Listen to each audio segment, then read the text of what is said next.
Sidetrack Episode 62, Digging Deeper into Dura Europos.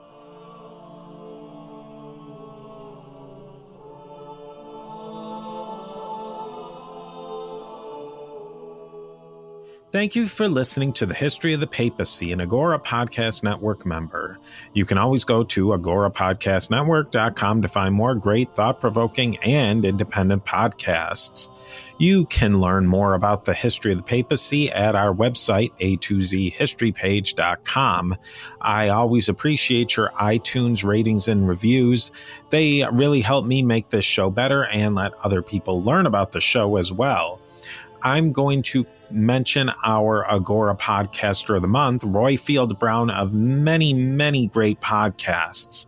Roifield has 10 U.S. Presidents, How Jamaica Conquered the World, a podcast about the Archers, which apparently is some sort of British soap opera type show that's on the radio, and that sounds very popular there, apparently. If you know more about the Archers, email me because I'd love to know what the deal is with it. Mid-Atlantic, which is a politics show, and Friday 15, which is a program where Roifield discusses music with interesting guests. And there'll probably be more podcasts before this episode's released, so keep your podcatchers updated. To learn more about Roifield's shows, you can go over to www.roifield.com, at agorapodcastnetwork.com, or in the show notes. Now, today, I thought we'd be able to visit and view Dura Europos House Church in one episode. That in the last episode, that's what I thought. Well, I was wrong. There's just so much to talk about with this really incredibly important piece of architecture, art, and history. This is the sort of thing I really wanted to discuss in this podcast. There's so much background, context, and just fun history. I'm really no expert in any of the areas we're going to discuss today. I'm just trying to sort out some complicated scholarship and share what I've been able to glean and summarize from what I've read and researched on the topics I'm fascinated with. If you have other information or other ideas or think I've gotten something completely wrong, email me or otherwise get in contact through social media, etc., and we'll talk about it. I'll likely discuss it in future shows as well. We'll bring that back in. So with that, let's go venture back to the Dura Europos House Church. Figuring out the Dura Europos House Church has been a real challenge for scholars to understand completely for many really important reasons as I see it. Religious iconography can be incredibly difficult to make sense of, particularly when there are only fragments to work with. Another complicating factor is that the art in Dura Europos Church is based on a textual and shared verbal traditions. Not only that, the art was based on texts that were very fluid and were also potentially based on uncanonical or even on texts we don't even possess at this time in history. On top of that, the Dura Europos Church community may have been based on a church tradition that isn't very much understood today, particularly in the West, but let alone a century ago when much of the initial research and analysis on the Dura Europos Christian building was done. Those are a lot of complicating factors. Making things yet more complicated is that it takes a very specific set of skills and a researcher to figure out all the nuance in textual, artistic, theological, and historical aspects embedded in the iconography and architecture of the church. I'm going to use this term iconography rather than art for the most part, purposefully, because the pictures on the walls of the baptistry and the rest of the church were much more than decorative elements. So in that way, the depictions found at the Dura Church are something more than just art. Maybe you could call it sacred art or just iconography. The pictures in the Dura Europos baptistry and throughout the building were haptic, as they say in the art lingo. The people used them as an active part of their worship. During ceremonies and rituals, the participants saw these depictions, and they made people feel a certain way or make a certain connection during the ceremonies. We see this haptic quality of art in many religious traditions, particularly in the use of icons that are still used in Eastern Christianity to this day. Art as a tool of worship was a key element of the early form of Christianity practiced in places like Dura Europos. I may be speaking for myself here, but as a person born and raised in the West with ideas of modern Western Christianity, it takes some effort to pull myself into the mindset and environment of a prospective Christian in the mid-250s AD. A Christian or prospect Christian in the 200s AD experienced something quite different than we can imagine today. For one thing, a Christian in the 3rd century AD was technically breaking the law by just being a Christian. How much the laws forbidding Christianity and how they were enforced in a far-off place like Dura Europos is nearly impossible to determine. But given that Dura Europos Christian building was in a repurposed house on the outskirts of town and not in a flashy building in the center of town, gives us some idea these early Christians weren't flaunting their religion. The time when the Dura Europos Christian building was in use was during both the Decian persecution and the so-called Little Peace of the Church, both of which we've talked about in early episodes of this podcast. Again, it's hard to say how these trends in Christianity and the larger Roman world affected a military commercial outpost in the middle of the desert on the frontier with an on-again, off-again adversary in the Persian empires. Another aspect of the Dura Europos Church that is difficult to wrap your mind around is how the physical building was used and how the Christians performed their rituals and assorted elements of the version of Christianity they practiced. Scholars make certain assumptions about the congregation of this church and how it was tied into the bigger picture. They say that we should see the Dura Europos congregation in the light of Syrian or Middle Eastern Christianity. There is much to say for this theory, and that's what I'll be basing most of this episode on. But you can't discount that the Christians of Dura Europos may have been something completely different than what we expect, or at the very least, they could have had an entirely unique set of practices and theologies, being that they were located close to Syria, but definitely on the outskirts. Let's place ourselves back in that house church building. We talked about the layout in the first episode about Dura Europos House Church, so I won't go back over all of that. I highly suggest you refer back to that episode or pull up one of the diagrams of the house if that's convenient. I mean, don't slam the brakes on your car to see it because it's really just a room with the baptistry font on one side. But if you have a chance, there is a link in the show notes to a really cool depiction of the house church made by Yale University, so I would take a look at that. Much of the most interesting scholarship regarding the Dura House Church is the baptistry room, which we'll talk about. This was a smallish room in the corner of the house. This room was definitely not in the original house plan and was added in the renovation when the house was converted to a religious building from a domestic building. It is interesting in reading a lot of scholarly articles. Oftentimes just one paper or book will become the standard by which everything else afterwards needs to be evaluated or measured by. A giant of the biblical archaeology field named Carl Kraling set the standard by which the Dura synagogue and Christian building studies have had to conform to for the last almost 100 years. Carl Kraling worked on the excavations of Dura during the 1930s. A little background on Kraling, Carl Kraling that is. He had one of those great academic pedigrees. For our purposes, he taught and worked at Yale University, and in particular had strong connections to the Yale Art Gallery.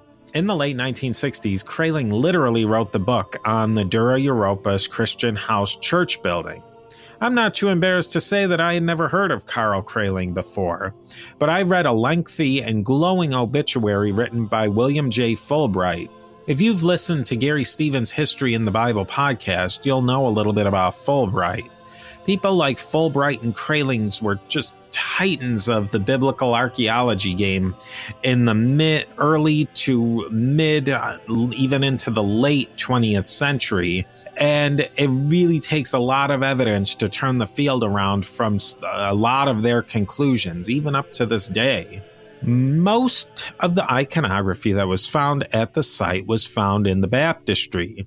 There are some representations that aren't that controversial. There's a boat and a picture of somebody walking on water. Actually, there are two people we can see in the water. This is also a depiction of a man with the bed on his back, and is pretty clear that this is the story of the paralytic Jesus healed. There is also a depiction of David and Goliath. That's really cool and unexpected. We'll get into that one in a bit of detail. The two depictions that have recently been reevaluated feature women. One is a woman taking water from a well, and another is of several women in procession. The thing we need to talk about first might sound obvious, but has many more layers, namely, what was the baptistry used for? That might seem like a question of who's buried in Grant's tomb, but the use and the purpose of the baptistry is an interesting question. We could also ask, how was the baptistry used? Of course, the baptistry was used for the Christian initiation ceremony, baptism. For me, baptism evokes images of babies in funny white suits on Sunday mornings, a quick service, and then everyone gets what they're really looking forward to, the big fun party. An early Christian initiation wouldn't have looked anything like that. You should more properly put yourself into the mindset of a mystery or religion or mystery cult of the ancient Near East and Eastern Mediterranean. We talked about them in one of the very earliest days of this podcast. Ryan Stitt has talked about them in the History of Ancient Greece podcast as well. These mystery religions had very specific initiation rituals that were shrouded in, mystery. That is what a Christian baptism of the 3rd century would have much more resembled. As a rule, in the East, baptisms were only done on one night of the year, the night of the Holy Pascha, what we call Easter. Initiates, or more properly catechumens, went through a long process of education to get into that big night. The ceremony would have taken place on late Saturday night. Holy Saturday, which would have led into the Eastern celebration on very, very early Sunday morning. Just after midnight Sunday morning, so very late into the evening. We don't know all of the exact forms that would have taken place because there was a multiplicity of practices in early Christianity, especially in the Middle East. We can be fairly sure that the initiate would be baptized, anointed with oil, and then he or she would have participated in the Eucharist. After all that, the catechumen or initiate would be a full member of the church. There would not be a phased-in initiation like, say, in the modern Roman Catholic Church. Even how the sacraments were delivered would have been in a different order. In modern Roman Catholic practice, chrismation or confirmation is the last step, and that doesn't occur for young people until they're in the teenage realm. To this day, it is the practice in the East for a baby to receive the baptism, chrismation, and Eucharist all at the same day in the same ceremony space, where in the modern Catholic practice, a baby is baptized at around 7-ish years old, a young person is given their first communion. And then, like I said earlier, that when they're in their early teens, that's when they're finally given chrismation, which is a sealing with oil of the Holy Spirit. That's a whole nother theological question and description, but you get the drift there. Now, this is how it would have been for adult converts or initiates in the Dura Europos, the baptism, chrismation, Eucharist scheme. One thing the imagery at the house church suggests, and also what we know about early Syrian Christianity, is that the anointing of oil may have been much more critical to the initiation ceremony than actual baptism. The anointing of oil is very likely what the people at Dura Europos considered the act that really made them Christians and was the ultimate act of the initiation ceremony.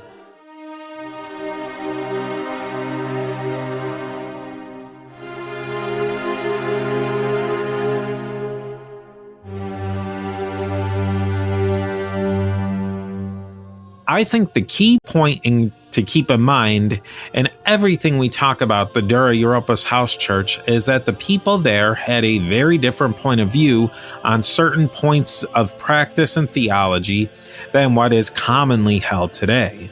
In modern Protestantism, which dominates how Christianity is viewed in large parts of the West, the relationship with sacred art as a tool of worship is uncomfortable at best and completely rejected in many circumstances. Roman Catholicism doesn't have much problem with sacred imagery, but because of artistic differences that happened very early on in church history and developed throughout the ages, the Roman Catholic use of iconography is different than in the East. Another layer of difference between the modern Christianity of the West and the older Christianity of the Middle East is the use of texts. Personal, close reading, contemplation, and interpretation of sacred texts like the Old Testament, New Testament, letters, epistles, etc., would not have been common. Now, early Christian converts as a whole would have been much more likely to be literate than the average person of their time. It is also likely early Christians would have had decent access to these sacred texts. Lack of literacy skills and or access to reading material would not have been the issue. In the courtyard of the Dura Europos Church, many inscriptions of the Greek alphabet have been found. So you think about that, people were actually even being taught to read there, whether it was children or converts. They wanted them to be educated to some degree. Availability of text was something people must have been thinking about as well, because sheets from harmonized gospels were found. Why harmonize the gospel and shorten it from its 4 books into one if you didn't want the text more available and more portable? No, there was a difference in the way people approached the sacred texts. They were taught the texts, then taught the interpretation, the orthodox interpretation, the small o, orthodox. Remember, priests and bishops were teachers, and they were focused on teaching this small o orthodoxy. That was their role. The catechumen's role was to learn that orthodoxy. There was a place for personal prayer and reflection, but the type of community in Syria and in the East in general was much more corporate in focus. Their locus of prayer and church life was focused in the community much more than personal reflection. I'm really not trying to beat a dead horse with all this differences in theology and understanding and yada, yada, yada. It actually applies. To understand the art, the place and function of the baptistry, you have to understand, or at least try to understand, the culture of the people who existed there. That is where the differences in opinion come from between Carl Kraeling's interpretation of the art in the baptistry and some of the more recent reevaluations done by people like Michael Peppard. The interpretations of Kraeling make sense in certain ways, but Peppard's trying to look at the art through a different lens and coming up with some different interpretations. I'll give you a good example, a more clear example to start out with. On one wall of the baptistry, there is a painting of David and Goliath. David and Goliath story, just very short. David was famous king of Israel. Again, go back to Gary Stevens' History in the Bible podcast. David kills the monster. Well, he's not a monster. He's a giant Goliath of the Philistines. So there's a lot of metaphors in there. But David's the little guy, little kid. He beats the professional soldier. So the weak overcoming the powerful, all that. You don't have to be a fancy art historian poring over archetypes and comparing old photographs for this one. The painting literally says David and Goliath on it. The characters in the paintings are even labeled as such. Carl Kraling said the purpose of that motif in the baptistry was unknown. A David and Goliath motif didn't fit into what he knew and understood, so he wrote that David and Goliath scene off entirely. If you think about it, David and Goliath, in the traditional way it was thought of at the time of Kraling, especially in his religious circles, Kraling was correct. There's not even much to compare the David and Goliath motif to contemporarily to the 250s. The David and Goliath scheme was not used very often in baptistries, if at all. There is a couple of examples around, but it is unusual. There was really no way to tie that story into the baptism ritual, but maybe there is. One way the militarist David and Goliath could fit into the baptism is the defeat of evil idea, maybe, but that's kind of weak soup. More likely is that David is the anointed of God, just like Jesus. The anointing of oil is the key, or was the key. Baptism was the beginning of the process, but being anointed with oil is what really tied the catechumen with Christ and David.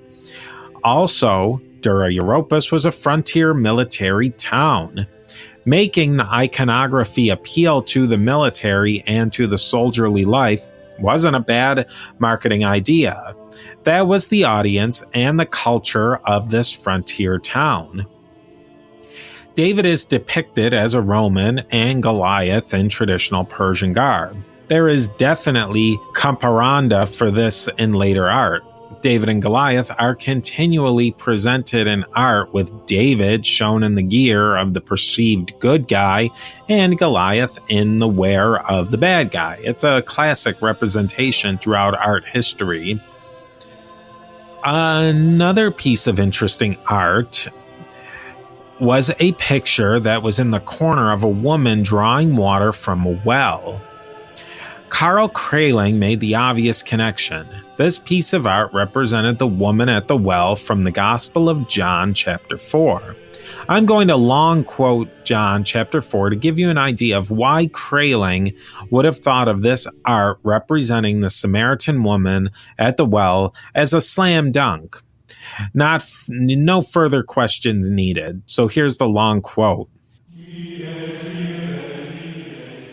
Therefore, when the Lord knew that the Pharisees had heard that Jesus made and baptized more disciples than John, though Jesus himself did not baptize, but his disciples, he left Judea and departed again to Galilee. But he needed to go through Samaria. So he came to the city of Samaria, which is called Sychar, near the plot of ground that Jacob gave to his son Joseph. Now Jacob's well was there. Jesus, therefore, being wearied from his journey, sat thus by the well. It was about the 6th hour. A woman of Samaria came to draw water. Jesus said to her, "Give me a drink," for his disciples had gone away to the city to buy food. Then the woman of Samaria said to him, "How is it that you, being a Jew, asked a drink from me, a Samaritan woman? For Jews have no dealing with Samaritans." Jesus answered and said to her, "If you knew the gift of God and who it is who says to you, 'Give me a drink,' you would have asked him, and he would have given you living water." The woman said to him, "Sir, You have nothing to draw with, and the well is deep. Where then do you get that living water? Are you greater than our father Jacob, who gave us the well and drank from it himself, as well as his sons and his livestock?" Jesus answered and said to her, "Whoever drinks of this water will thirst again, but whoever drinks of the water that I shall give him will never thirst. But the water that I shall give him will become in him a fountain of water, springing up into everlasting life." The woman said to him, "Sir, give me this water, that I may not thirst, nor come here to draw." Jesus said to her, "Go, call your husband and come here." The woman answered and said, "I have no husband." Jesus said to her, "You have well said, 'I have no husband,' for you have had 5 husbands, and the one whom you now have is not your husband, and that you spoke truly." The woman said to him, "Sir, I perceive that you are a prophet. Our fathers worshipped on this mountain, and you Jews say that in Jerusalem is the place where one ought to worship." Jesus said to her, "Woman, believe me, the hour is coming that you will neither on this mountain nor in Jerusalem worship the Father. You worship what you do not know. We know that we worship for salvation of the Jews, but the hour is coming, and now is, when true worshipers will worship the Father in spirit and in truth. For the Father is seeking such to worship him. God is spirit, and those who worship him must worship in spirit and truth." The woman said to him, "I know that the Messiah is coming, who is called Christ. When he comes, he will tell us all things." Jesus said to her, "I who speak to you, he." New King James Version and KJV, courtesy of Bible Gateway. Now, Kraling thought the representation of a woman drawing water from a well was a motif in the baptistry, was that slam dunk I spoke of because of this passage. It is clear the Samaritan woman is all about redemption through baptism. There is imagery of the bridegroom, all the classic baptism references, and here we have a depiction of that at the Dura Europos church. Why are we even talking about this? Well, this is where Michael Peppard makes a case that even someone as dense as me at art and art interpretation can see. Peppard lays out a case that the woman represented drawing water from the well is not the Samaritan woman of John chapter 4, but is possibly the earliest depiction of the Virgin Mary. Peppard makes a case based on Syrian comparanda. Comparanda is another art word I didn't know until doing this research. This comparanda is the use of similar pieces of art or art motifs from similar places, times, or contexts. Peppard shows that almost everything about the woman drawing water from the well, iconography from Dura Europos, points to the design being of the Virgin Mary, and particularly the Virgin Mary at the Annunciation. The Annunciation, of course, is the moment when the Archangel Gabriel tells or announces to the Virgin Mary that she will bear Jesus. Here are a few details that Peppard produces that are really quite compelling, even if you aren't a religious art expert. For one, the woman is looking over her shoulder. That's actually classic Virgin Mary during the Annunciation iconography. During the classical period in Syria, a second piece that Kraling and others didn't pick up on was the faint lines going off the woman that lead upwards to a piece of the mural that's no longer extant. Again, those lines going upward from the Virgin Mary were classic elements in later Annunciation iconography. Another piece of the picture, so to speak, that pushes the case that this mural represents the Annunciation is the woman has a big star on her shoulder. If you Google an Eastern icon of the Virgin Mary, one of the first things that you will notice is that she has stars on her shoulders. That's a very old motif that's carried on all the way into the present. I think this particular mural from Dura Europos shows how complicated deciphering and interpreting ancient art can be. What appears to be a no-brainer interpretation can get set on its head with a slightly different perspective.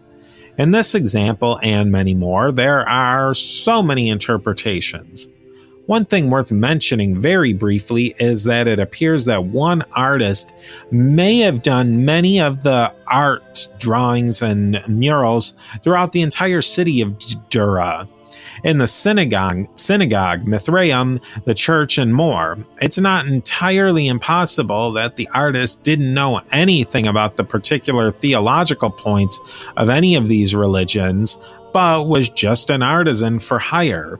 Different motifs or aspects may have been added by the artist for purely artistic purposes that carry no theological significance.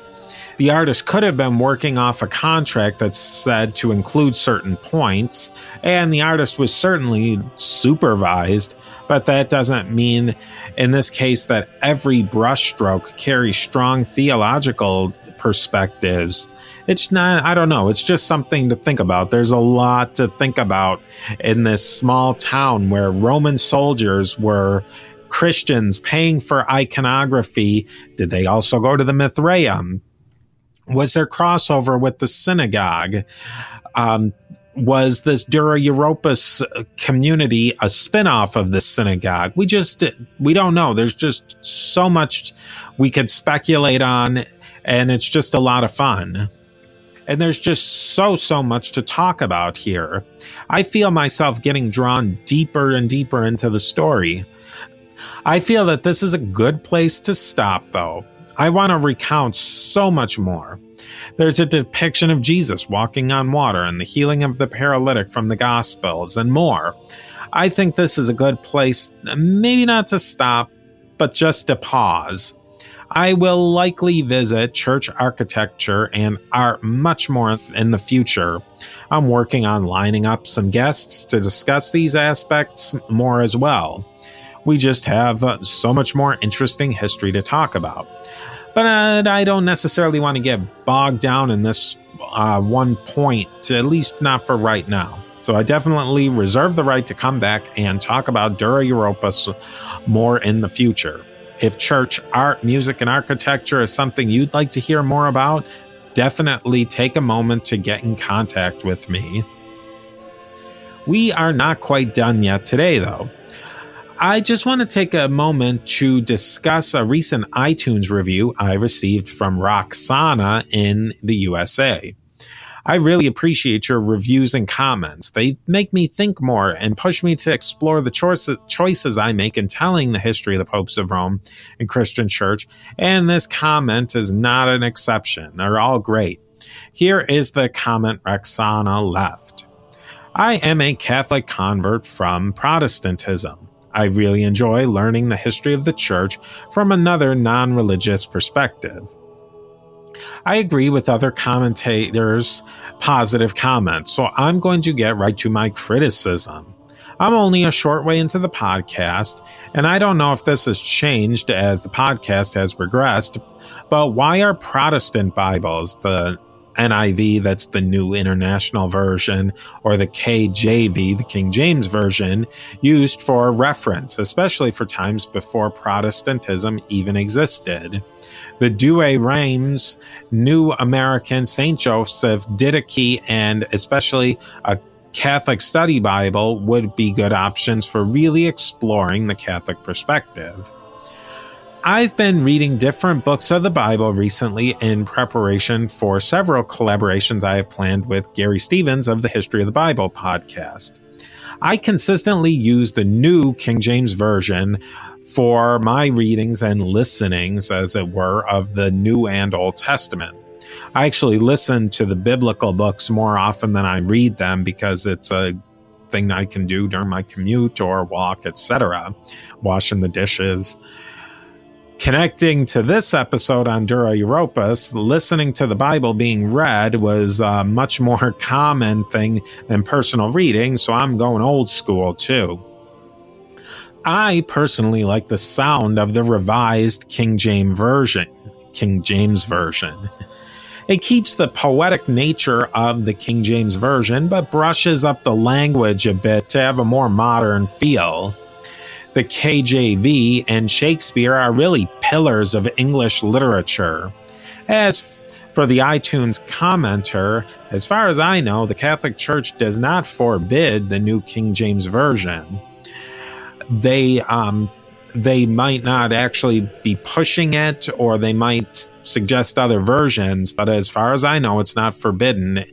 And it's also worth saying that, and I need to reiterate, this podcast is not a Bible study, so I don't feel compelled to use or not use any particular book based on religious lines. The scholarly consensus is that the King James Version is a fairly accurate word-for-word translation of the Bible, and the New King James Version used a few different Greek texts to make the translation better. The New King James Version was actually it was started in the 80s, 70s, 80s, and it was completed in the 90s. So that's a very recent addition to the biblical game. There are two schools of thought generally in Bible translation. There's dynamic, which is trying to translate the gist of a passage, and then formal equivalence is the other school of thought on translating the Bible. And that's really trying to translate the word for word, then translating the bigger chunks to keep it in context and making sense. I've touched on the topic in regards to the Old Testament with Gary Stevens about all these translations, but I think there could be another episode in regards to the New Testament in the future. I feel overall that I'm on good standing using the NKJV version. It's what I've got. I like it. It isn't a huge distortion or a controversial translation, so I plan on sticking with it, but I will make more of a point of comparing translations. I really appreciate questions and comments like this because it forces me to think about my own decisions, biases, and how I approach the topics. So I thank Roxana for her thoughtful review, and I thank everyone for their iTunes reviews, emails, and everything else. Just thank you so much for coming along. A huge shout out goes to our Rome level patrons, Peter the Great, Mary Carmen, who's awesome, and Seth the Magnificent. I want to thank our wonderful Constantinople level patrons on patreon.com/papacy, Sandy, Andy, Paul, Dr. Jeff, Robert, Sean, Yoren, and Molly, as well as our Alexandria level patrons, Francine and Richard. I just discovered a great podcast I'd like to share called Words for Granted. This is a show about linguistics, words, and history. Really, what else can you ask for? Ray Belli is currently working on a series on words in the Bible. It's really fascinating stuff, and we hope to do a collaboration soon to talk about some really interesting biblical and Christian elements and etymologies.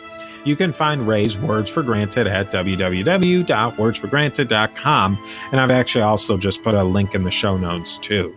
I really sincerely appreciate you taking the time to listen, and I look forward to seeing you the next time on our next stop on our trip through the history of the popes of Rome and Christian Church.